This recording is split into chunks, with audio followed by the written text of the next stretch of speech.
Não adianta mudar, seu doutor, meu coração sempre será tricolor. Eu não me canso de dizer Santa Cruz até morrer. Não adianta mudar, seu doutor, meu coração sempre será tricolor. Eu não me canso de dizer Santa Cruz até morrer.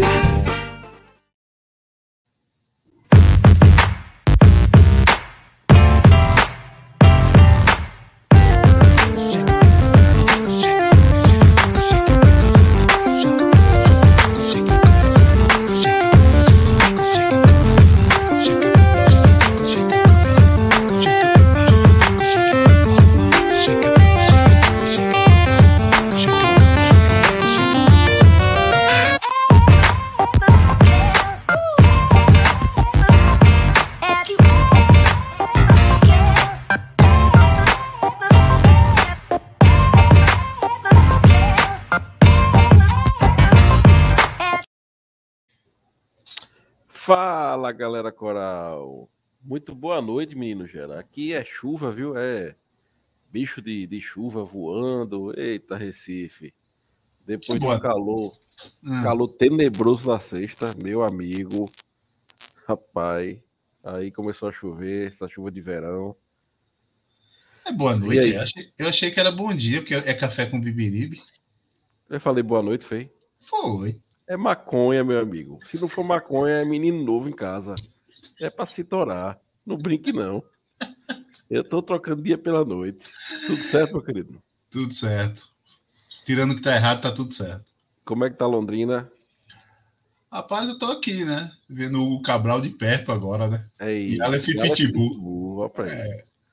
E Edinho foi demitido hoje. Caiu Edinho aqui, o técnico. Filho do Pelé. Beleza. Deixa eu lhe dizer, porque aqui é um programa bem rápido, né? Isso. E a gente fala muito desse assunto na live, mas a gente não tratou dele aqui no Café com Beberibe. RJ no Santa Cruz. Quais são as informações que menino Gera tem? Maurício, ainda é muito precoce ainda, né? A questão da homologação, ela vai sendo atualizada, né? O clube vai sentindo dia após dia, como é que é a aceitação dos credores, né? Então pode ter mudança, ser atualizado durante esse período aí até ter a homologação, a assembleia, pode surgir ainda novos credores, né? Então, assim, tudo ainda é muito novo, recente. A gente está trazendo aí dia 15, Pedro Teixeira, né? Um grande advogado aí, especialista em RJs no país. Já passou aqui. Já esteve com a gente, né? Já esteve com a gente, junto com o doutor desembargador Ayub, né? E Pedro excelente live. E Pedro vai retornar aqui, né? Inclusive, semana passada, Pedro deu uma entrevista gigante a Rodrigo Capello, né? Do Globo, né?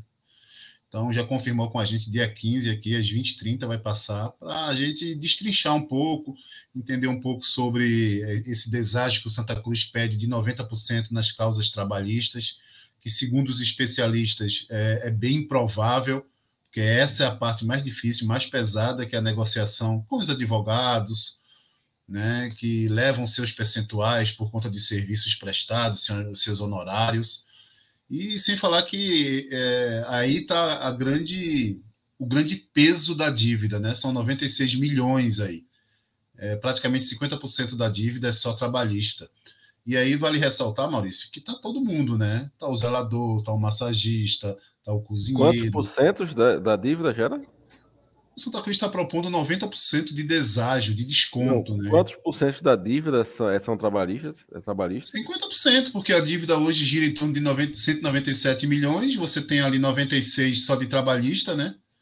Então, praticamente 50% só de trabalhista, né? Porque o restante realmente tem como ter deságio, né? O Curitiba, que foi a última RJ a ser homologada, teve 80%, 85% nas demais dívidas. Na trabalhista, o Curitiba nem ousou pedir deságio, para não inviabilizar a homologação. Inclusive, a empresa do Roberto Justus acabou de comprar a SAF do Aí eu lhe pergunto, você desde o começo dessa RJ falou sobre ter um investidor por trás, né? Poderia acontecer isso, ter esse investidor. Eu acho que o Curitiba agilizou esse processo e não mexeu nesse percentual de deságio porque tinha um investidor. O Santa Cruz pedindo 90%, vamos exemplificar aqui para quem está nos ouvindo. Se o Santa Cruz me deve 10 mil, o Santa Cruz está propondo me pagar 1.000. Exatamente. Se ele me deve 5 mil, né, ele está propondo me pagar 500. Veja, é uma proposta bem difícil de ser aceita, né, Gera? Então, será que cai por terra esse investidor por trás dessa RJ? Maurício, assim, tudo pode acontecer porque é uma negociação, e aqui vale ressaltar o seguinte: como é que funciona essa homologação? É a maioria dos presentes que vão aprovar o plano ou não. Então, hoje o Santa Cruz tem 752 credores, que deve a 752 pessoas, vamos assim dizer, jurídicas, pessoas físicas. Mas, se no dia da Assembleia... Ô, Gera, seu nome está lá nesse...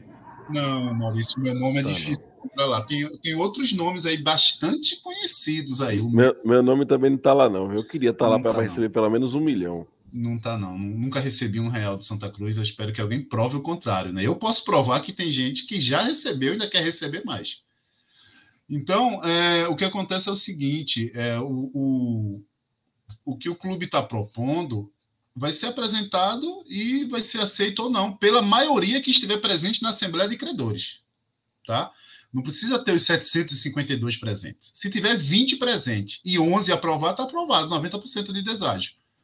Então, assim, pode acontecer? Pode. Agora, é difícil? É muito difícil. É muito difícil. E esses 90% deixa bem claro que possivelmente a gente não tem investidor ainda, né? Porque o que acontece? Se você não atrai o investidor e homologa a RJ, o clube precisa dar seu jeito, seus pulos, para ter lastro financeiro para honrar o que foi proposto por ele mesmo na justiça, né? E a informação também que a gente traz para o pessoal, que a gente trouxe desde a semana passada, é que o projeto proposto pelo executivo do clube já chegou a afastar pelo menos 2 investidores aí que se interessaram pela SAF do Santa Cruz, né?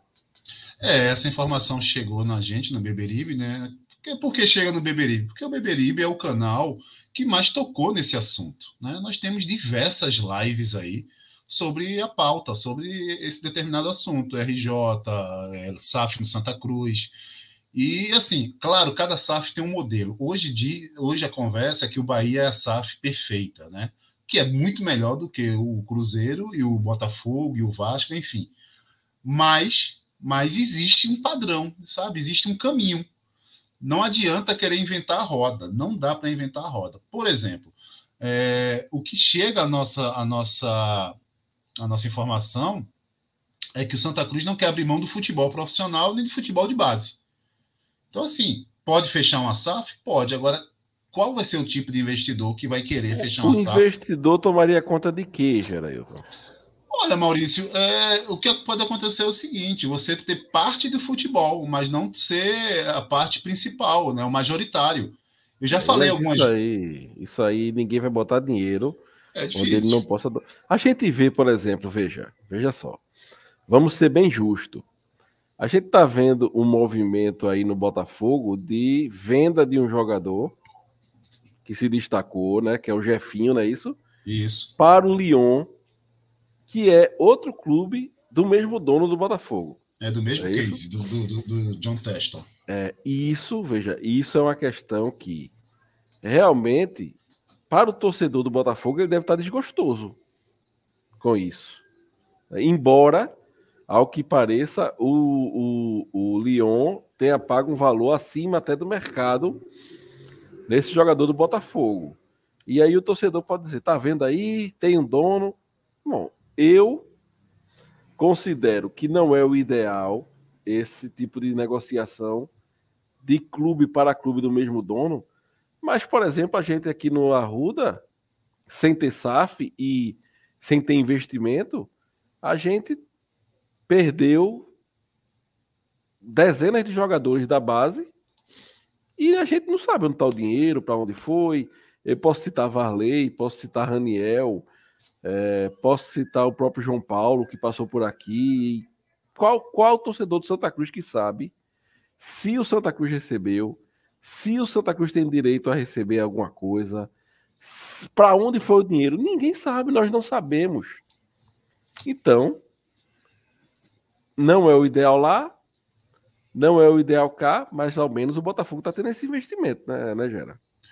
O que vai acontecer com tudo isso?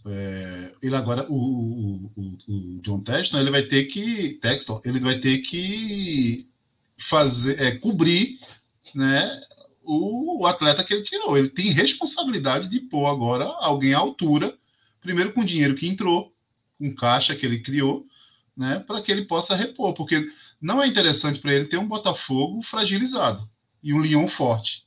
Não é interessante. Ele precisa ter o equilíbrio, pelo menos, em todos os clubes do seu case de sucesso. Agora, veja, deixa eu só dar um exemplo em relação ao que o Santa Cruz mais ou menos quer fazer, baseado no Bayern de Munique. Veja, é o Bayern de Munique, tá, Maurício? O Bayern de Munique é uma SAF, mas 75% da SAF é do próprio Bayern de Munique. 25%, 24% aí, em média, é dividido entre os 3 maiores patrocinadores: Adidas, Mercedes e Allianz. Então, não sei. O Santa Cruz não vai ter 3 empresas como essa, mas pode aparecer ou surgir 3 empresários, João, Zezinho e Luizinho, né? E se propor a aceitar algo parecido que o Santa Cruz tanto deseja, que é continuar na rédea do clube. Eu acho difícil, porque o Bayern de Munique, né, é uma potência vencedora na Europa. E o Santa Cruz hoje é um case de fracasso total há pelo menos aí, eu digo total, há pelo menos 2 décadas. Nosso fracasso começou lá no final dos anos 80, mas o fracasso total veio há pelo menos 2 décadas com o chamado voo de galinha no meio. Mas vamos mudar de assunto? Vamos falar de Jefferson Feijão voltando a treinar com bola, né? E Jefferson Feijão, que foi um jogador importantíssimo nesse início de temporada, dialogando ali com o Lucas Silva, né? Pelo lado direito do Santa, né? A gente tinha um lado direito muito forte com os dois, né? A saída dele a gente sentiu muito. Ficou provado que a gente não tem substituto. O Tarles não é esse jogador e o Jadson também, por mais que se esforce, ainda não consegue fazer o que Feijão fazia por ali, né? Então, volta a treinar com bola. Não, eu não colocaria ele para jogar, não sei se você vai perguntar, mas eu não colocaria ele para jogar na quarta-feira ainda. Eu lembro de Ítalo Silva que voltou de manhã e no treino à tarde sentiu novamente. Eu acho que tem que segurar um pouco, mas a gente precisa fortalecer o lado direito. Aliás, as 2 laterais, né, Maurício? São um problema crônico no Santa Cruz esse ano, depois que Jefferson Feijão saiu, né? E mesmo a volta dele, Gera, deixa aquela certeza de que a gente vai precisar contratar para o resto da temporada. Um reserva à altura. Eu não sei se você enxerga... Em Tarles eu sei que não, mas em Jadson, um reserva para o Santa Cruz. Olha, Jadson, ele até não está comprometendo, a grande verdade é essa. Mas ainda não passa segurança. Aí a gente vai dizer, mas ele é novo, é da base. Mas o Jadson já tem uma certa rodagem, já rodou por alguns clubes no Brasil. Né? Eu vejo que ele tem um porte físico, né, diferente, leva até vantagem, mas eu não sei se é muita vontade, pouca técnica, ou então realmente precisa de tempo, né? Ele está tendo oportunidade, né, Maurício? Está jogando, agora, uma hora joga na esquerda, outra hora joga na direita, também tem isso, né? Também tem isso. Então, se Feijão voltar, por exemplo, ele deve sentar no banco. Mas pode surgir na esquerda. Agora, eu acho que na esquerda ele está só cobrindo um buraco. Na direita, talvez ele possa realmente ter um crescimento maior aí na posição, que deve ser a posição de origem dele. É isso. Mas a gente repercute mais isso hoje à noite no pré-jogo de Santa Cruz e Fluminense do Piauí. Não é Fluminense de Feira, né? É, do Piauí. Vamos embora? Vamos embora descansar, né? Que hoje à noite tem mais aí no pré-jogo de Santa Cruz e Fluminense de Piauí para a gente falar. Bom dia e bom café aí para a galera coral, então. Valeu, galera. Viva o Santa Cruz. Não adianta mudar, seu doutor. Meu coração sempre será tricolor. Eu não me canso